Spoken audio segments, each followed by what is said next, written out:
Tanah Palestina dan Rakyatnya karangan Dr. Muhsin Muhammad Shaleh, halaman 19 sampai dengan halaman 27.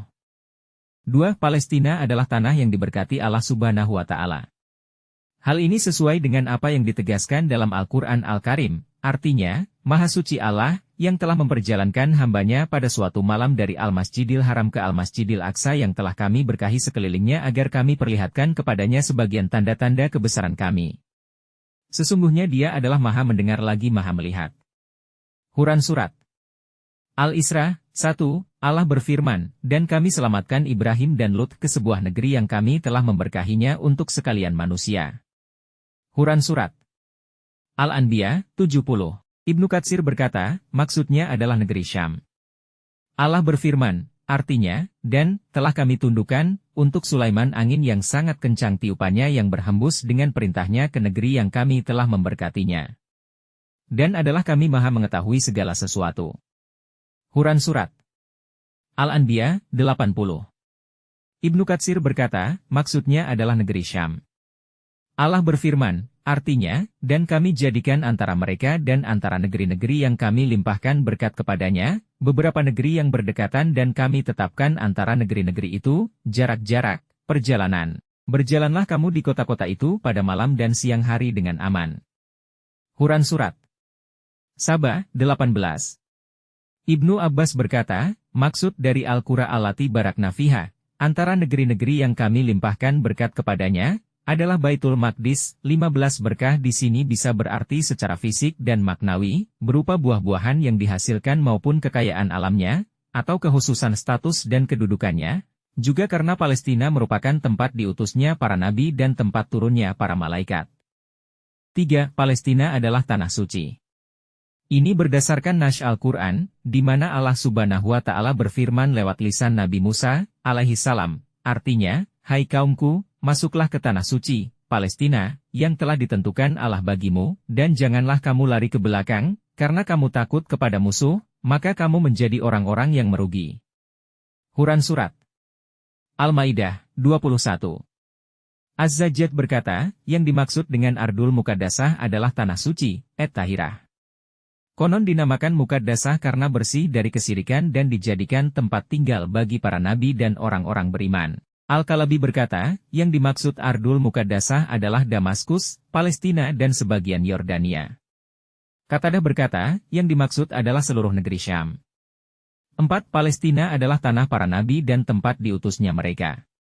Di antara para nabi dan rasul yang pernah hidup di Palestina, seperti disebutkan dalam Al-Quran Al-Karim, adalah Ibrahim dan Ismail, Ishak, Yakub, Yusuf dan Lut, Daud, Sulaiman, Shaleh, Zakaria, Yahya dan Isa, alaihi salam.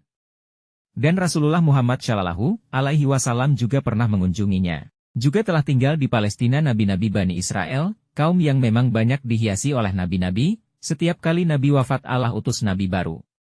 Dan di antara nabi mereka yang tersebut di dalam hadits syahih adalah Nabi Yusha, alaihi salam. Oleh karena itu, manakala kaum muslimun membaca Al-Quran Al-Karim, mereka merasakan adanya ikatan yang agung antara diri mereka dengan tanah suci Palestina ini, karena pertarungan antara yang hak dan yang batil terpusat di tanah ini. Karena mereka juga meyakini bahwa mereka adalah pengusung warisan para nabi dan yang mengangkat panji-panji mereka. Di Palestina banyak pemakaman, peninggalan, dan penziarahan para anbiya. Semua itu mengabadikan kenangan tinggal dan kunjungan mereka di tempat-tempat ini. Ibrahim yang merupakan bapak para nabi, namanya diabadikan untuk sebutan sebuah kota terpenting di Palestina, yaitu Al-Halil, Hebron. Petilasannya ada di kota ini di dalam Al-Haram Al-Ibrahimi. Untuk Nabi Shaleh, ada 7 tempat yang mengabadikan kenangan bahwa dia pernah tinggal di Palestina, salah satunya ada di Ramelah. Di sini ada musim ziarah tahunan yang amat terkenal yaitu pada bulan April setiap tahun. Ada sebuah desa di pinggiran kota Tulkarm bernama Artah. Secara estafet dari generasi ke generasi orang menyebut bahwa Nabi Yakub pernah beristirahat, irtaha, di sana. Sebagaimana disebutkan dalam hadits riwayat Ahmad dengan syarat Bukhari. Di Palestina ada lebih dari 1 makam, petilasan, Nabi Syuaib. Ada tempat yang sangat terkenal petilasan Nabi Musa, alaihi salam dekat Jericho, Ariha. Di Al-Quds ada makam Nabi Daud, alaihi salam. Sementara Nabi Isa, alaihi salam memiliki lebih dari satu tempat yang mengabadikan kenangannya di Al-Quds, Bethlehem, Nasyira dan yang lainnya. 5. Palestina adalah tempat isranya Nabi Muhammad Shallallahu Alaihi Wasallam. Allah Subhanahu wa Ta'ala telah memilih Palestina sebagai tempat isranya Nabi Muhammad Shallallahu Alaihi Wasallam dari Masjidil Haram ke Masjidil Aqsa. Dari sini pula Nabi Shallallahu Alaihi Wasallam bermiraj ke langit. Dengan peristiwa ini Allah memuliakan dan mengagungkan Masjidil Aqsa dan tanah Palestina, dengan menjadikan Baitul Maqdis sebagai pintu menuju langit. Di Masjidil Aqsa Allah kumpulkan para nabi bersama Nabi Muhammad Shallallahu Alaihi Wasallam untuk sholat berjamaah yang diimami oleh beliau. Semua itu adalah bukti-bukti kelangsungan risalah tauhid yang dibawa oleh para nabi, juga berpindahnya imamah, kepemimpinan dan tanggung jawab risalah, misi, kepada umat Islam. Dari Anas bin Malik radhiyallahu anhu, bahwa Rasulullah Shallallahu Alaihi Wasallam bersabda, "Saya diberi burak kemudian saya tunggangi hingga sampai di Baitul Maqdis terus saya ikat dengan rantai yang biasa digunakan para nabi untuk mengikat. Kemudian saya masuk masjid dan sholat 2 rakaat. Selanjutnya saya dibawa mikraj menuju langit.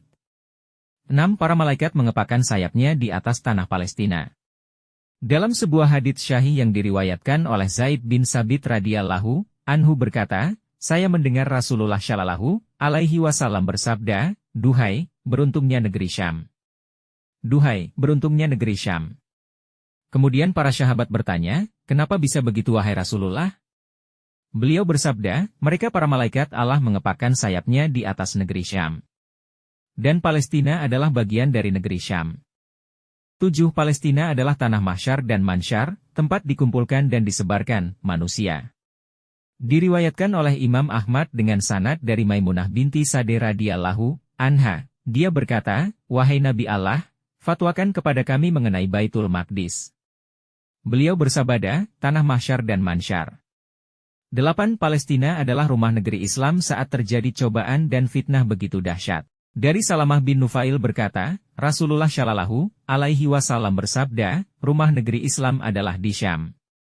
Dan dari Abdullah bin Amr radhiyallahu anhu berkata, Rasulullah Shallallahu Alaihi Wasallam telah bersabda, "Saya melihat tiang-tiang Alkitab, Al-Quran, tercerabut dari bawah bantalku. Maka saya lihat ketika tiba-tiba ada cahaya yang berkilauan menyangga menuju Syam, ketahuilah iman itu ada di Syam ketika terjadi fitnah."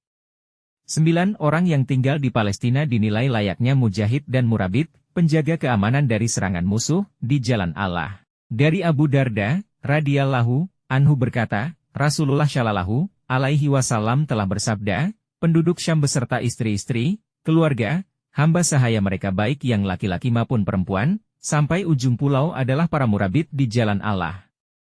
Maka barang siapa menduduki salah satu kota dari kota-kotanya maka dia sedang murabit, dan barang siapa menduduki satu benteng kota maka dia dalam jihad." 10. Banyak hadits yang saling menjelaskan dan menguatkan bahwa Taifah Mansyurah, kelompok yang mendapat pertolongan, yang konsisten dalam kebenaran, Al-Haq, ada di Syam, khususnya di Baitul Maqdis dan sekitarnya. Diriwayatkan dari Abu Umamah, secara marfu, kepada Rasulullah Shallallahu Alaihi Wasallam, beliau bersabda, "Akan tetap ada sekelompok umatku berada dalam kebenaran, tak terkalahkan oleh musuh-musuhnya sampai datangnya putusan Allah sedang mereka tetap demikian." Kemudian ditanyakan kepada Rasulullah Shallallahu Alaihi Wasallam, "Wahai Rasulullah, di manakah mereka?" Beliau bersabda, "Baitul Maqdis dan daerah sekitarnya." Hak historis dan religius tanah Palestina. Argumentasi orang-orang Yahudi melakukan perampasan terhadap tanah Palestina dan mendirikan entitas negara Yahudi di sana, didasarkan pada klaim-klaim agama dan sejarah. Berikut ini kita coba mendiskusikan masalah Palestina dari dua sisi ini. Pertama, klaim-klaim agama yang aneh berkaitan dengan klaim agama adalah bahwa orang-orang Yahudi menginginkan orang lain merelakan dan mengimani apa yang mereka yakini dan imani. Sekiranya kaum muslimin meyakini dan mengimani hak Yahudi di Palestina tentu tidak terjadi berbagai konflik dan perang. Titik temu kerelaan secara agamis mengharuskan salah satu pihak mengimani apa yang ada pada pihak lain. Itulah yang menjadikan masalah ini serba ganjil secara logika, dikarenakan tidak ada standar akurat yang dapat diterima oleh kedua belah pihak, yang bisa dijadikan sandaran hukum kepadanya. Yahudi membangun klaim-klaim agama berdasarkan apa yang mereka nukil dari Taurat yang telah diubah, bahwa Allah Subhanahu wa Ta'ala telah memberikan tanah Palestina kepada Ibrahim dan anak keturunannya. Di antaranya yang termaktub dalam Taurat mereka, Tuhan telah berfirman kepada Ibrahim, "Pergilah engkau dari negerimu, dari keluarga dan rumah bapakmu ke negeri yang aku beritahukan kepadamu." Maka Ibrahim pergi sebagaimana firman Tuhan dan sampailah beliau di negeri Kan'an. Dan Tuhan menampakkan diri kepada Ibrahim dan berfirman, "Untuk keturunanmu kuberikan negeri ini." Dalam Taurat yang telah diubah itu juga termaktub, dan Ibrahim tinggal di negeri Kan'an, Tuhan berfirman kepadanya, "Angkatlah kedua matamu dan lihatlah dari posisi kamu berada ke arah utara, selatan, barat dan timur. Karena seluruh bumi yang kamu lihat aku berikan kepadamu dan anak keturunanmu untuk selama-lamanya." Juga termaktub teks yang berbunyi, Tuhan telah menegaskan janji dengan Ibrahim seraya berfirman, "Untuk anak keturunanmu aku berikan negeri ini dari sungai Mesir sampai sungai besar, sungai Efrat." Mereka juga berargumen dengan peninggalan-peninggalan para nabi Bani Israel di tanah suci Palestina dan upaya perjalanan mereka untuk menempatkan pengikut-pengikut mereka di sana, serta masa kekuasaan mereka atas negeri Palestina seperti yang dilakukan oleh Musa, Yusha, Daud dan Sulaiman, alaihi salam. Namun Islam melihat masalah ini dari sisi yang berbeda. Secara global bantahan Islam terhadap Yahudi dapat dijelaskan sebagai berikut. Pertama, umat Islam mengimani seluruh nabi yang ada, dan itu merupakan rukun iman mereka. Mengingkari siapapun dari mereka yang telah ditetapkan risalahnya, termasuk di dalamnya adalah para nabi Bani Israel, adalah kufur yang dapat mengeluarkan seseorang dari Islam. Namun umat Islam meyakini bahwa Yahudi telah mengubah Taurat, mendustakan nabi-nabi mereka dan membunuh sebagian dari mereka, tidak mau mengikuti petunjuk para nabi. Umat Islam berkeyakinan, merekalah pengikut para nabi yang sebenarnya dan menjadi pewaris risalahnya, pada saat ini, bukan Yahudi, bersambung.